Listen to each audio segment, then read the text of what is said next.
Hi, I'm Dr. Joe Prendergast to tell you a little bit about vitamin D.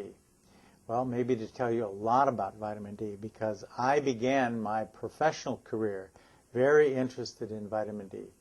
I began this way back in Detroit at Henry Ford Hospital, and then when I came out here to the University of California, San Francisco in 1968, I continued work on that. When I walked down the research floor at UCSF, the first thing I was greeted with by one of the faculty was a question. The question is, what will vitamin D do positively for the kidney? And of course, I didn't know anything about that. And he said, well, what is vitamin D really? And I said, I know that. Vitamin D is really a hormone. It's not a vitamin at all. And its power comes from the fact that it is a hormone, not a vitamin. The definition of a hormone is it's a protein or something that goes in and does a lot of other things to other tissues all over the body. And this is what vitamin D does.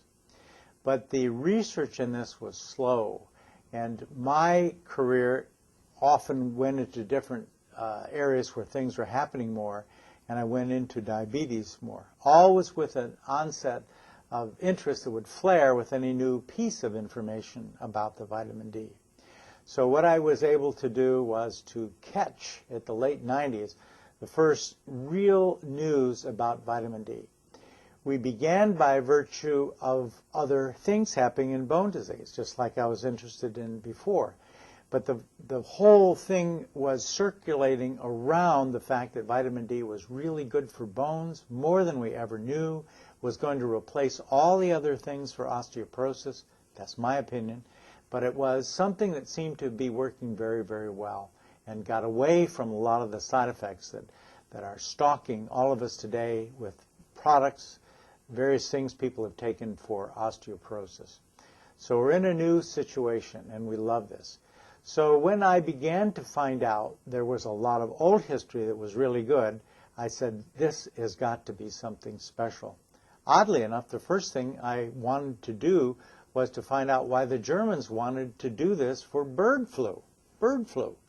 And what they did, starting in 1921, when they were doing things for people who had TB, was to find out the whole immune system would become measurably stronger by a factor of 3 to 5 times.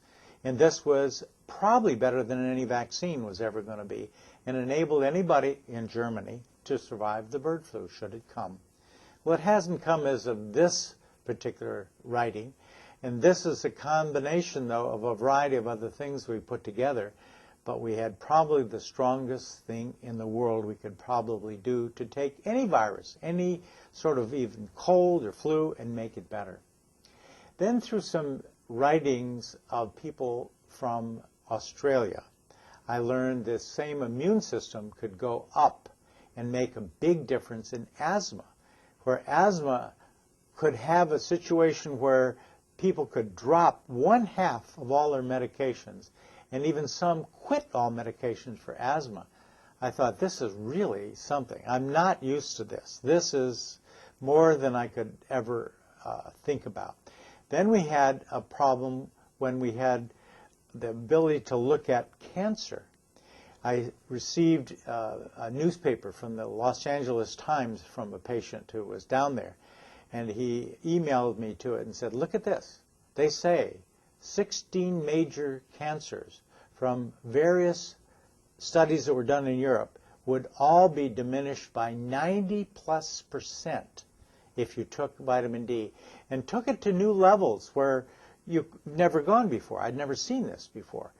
And I thought to myself, this is incredible. What about toxicity? You know, if you take too much of this, you get all kinds of things, right? Wrong. That was the next thing I learned. There was no toxicity from D. Everything that we thought was due to toxicity was a result of other things that had changed, like parathyroid hormone, like other absorptions of calcium that increase, and you were taking too much because that was what we were told to do before. This was an incredible revelation that we could change everything that we were doing with this regard. Then I began to say, well, okay, how does this work? How does this work for like breast cancer? breast cancer was something I was interested in because I spoke with a lot of German scientists, again, mostly from Hamburg, would be telling us all how actually breast cancer would occur. It would be something that would begin with a few cells, grow to a few more, and then by virtue of its growing would have a circular ball, if you will, of vascular tissue around it, which we always thought was due to now it's getting ready to metastasize. No. What it was is it was actually growing more immune cells to attack the whole situation. This was incredible. And that the people were doing MRI research in vitamin D, yes. And what they were seeing was the size would grow and then the D would make all the immune system come and the cancer would go away. And this was something that was happening 10 times a day.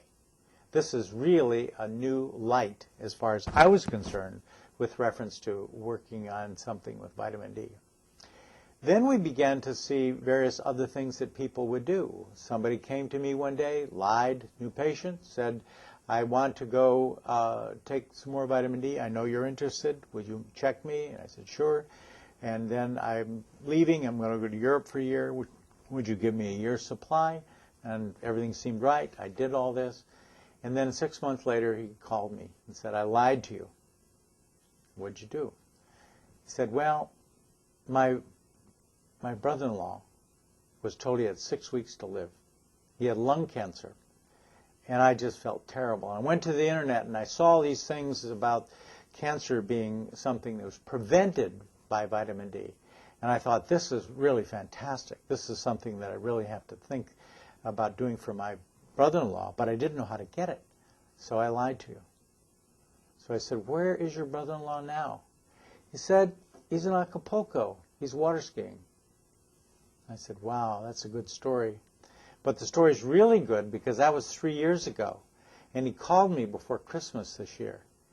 And he said, I want to thank you again for your trust in me. And I want to apologize again for not taking your trust in its proper way. And I said, oh, that's all right, no big deal. But I want to know where your brother-in-law is now. He says, oh, he's down water skiing in Acapulco. He goes every year on the anniversary of his death. And so as I would see things, magic that seemed to happen with this, I would see people come in saying, I'm a perfectly different person. I've taken this for a week and I just want to know, I want you to know that I feel so good. I can't believe I could be that way. But I really like it.